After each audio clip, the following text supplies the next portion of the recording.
Her laughter sliced through me before the words did. Crystal wine glasses, polished marble, perfume thick enough to choke sincerity. "My husband?" she said lightly, swirling her drink.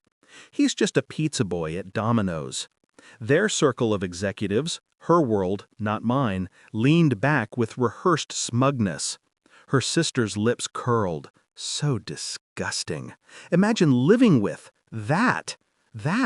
Not a man, a disposable accessory. I didn't look at them. I didn't need to. I memorized their voices, their tones, their arrogance. I simply lifted my glass, smiled without warmth. Silence was always my most lethal answer. Then, the universe intervened. The television behind them flickered, cutting through their laughter.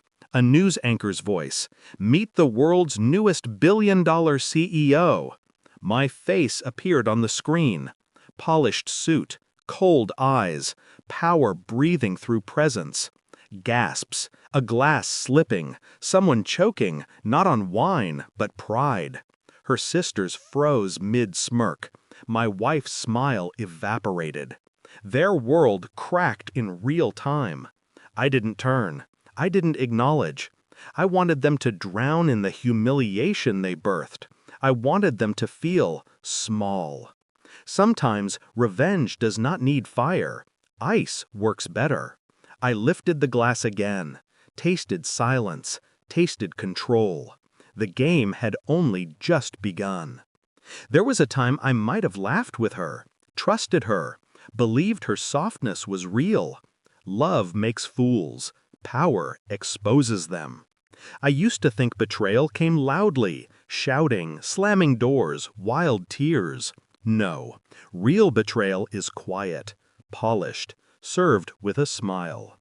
It started with whispers in the house, late-night calls she muted, a sudden distance in her touch, as if my presence contaminated her silk world. She said she was building our future. She meant she was preparing her escape path from me. I caught the first clue when she slipped, when she called me by another name under her breath. A gentle venom, a confession she didn't realize she'd made. I could have confronted her then, but rage is a tool. You don't use it prematurely. Instead, I listened. Every silence, every fake kiss, every calculated angle she took, measuring what she could take from me before discarding me. Then, the final cut, Thanksgiving. Her daughter-in-law's voice screeching through the phone. "If you want to join Thanksgiving, then come wash the dishes." A command, not a request. A humiliation packaged as family tradition. I looked at my wife. She didn't defend me. She smirked.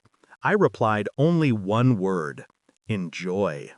I hung up, and in the emptiness of that disconnected tone, truth finally stood naked. They didn't just underestimate me. They believed I was beneath them. That was their fatal error.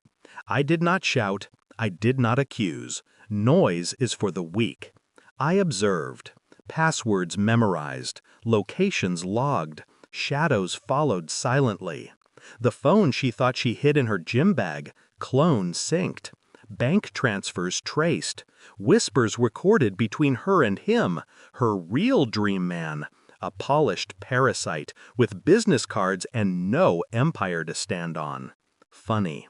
They mocked me for being ordinary, yet the man she betrayed me with, his pockets had dust and ego. Infidelity hurts less when you realize the betrayer traded loyalty for crumbs. During dinners, I watched her fingers flutter nervously over the tablecloth, as if guilt dripped from them. She thought I was too simple to notice.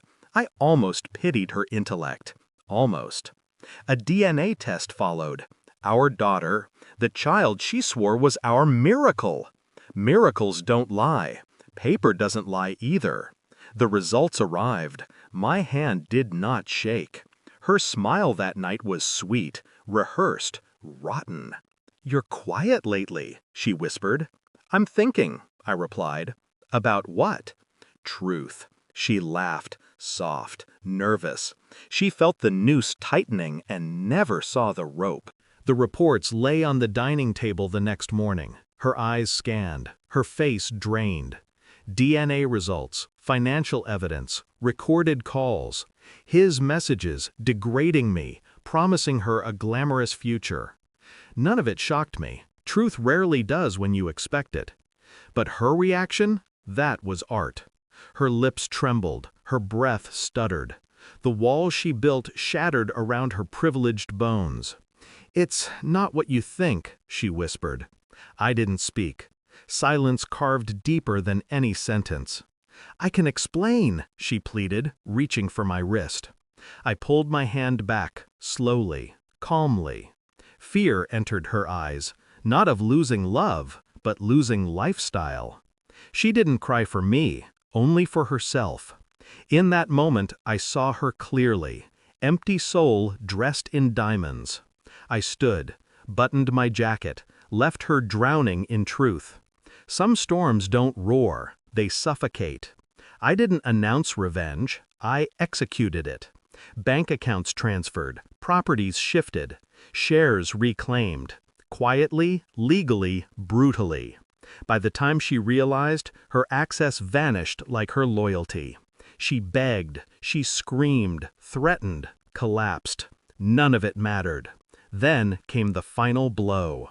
Photos posted, me in Switzerland, at the villa she didn't know existed. Himalayas behind me, elegance dripping like frost. Her phone called 71 times in 3 hours. I answered none. Silence again, my favorite weapon. Her sister texted first, shock feigned as concern. Her daughter-in-law begged forgiveness. Funny how luxury resurrects dead relationships. I sent only 2 words, "Stay humble," and blocked them all. Not rage, not chaos, simply removal. Peace is not loud. It arrives like winter mist, cold, cleansing. I sat alone in the villa's quiet luxury, watching snow fall over mountains older than human arrogance. I didn't feel triumph. I felt something sharper, release. I once thought betrayal broke hearts. No, it frees them. From illusions, from parasites, from the myth of mutual loyalty. She called once more on a new number. I let it ring. Her voice finally cracked across voicemail. Pain, terror, regret. A symphony. But I didn't respond. Revenge wasn't destroying her life. Revenge was walking away once she knew I could have. My final whisper to the empty room. I was never the pizza boy. Pause. A breath. I just let you believe I was. And with that truth, colder than any blade, I let the snow erase every last memory of her.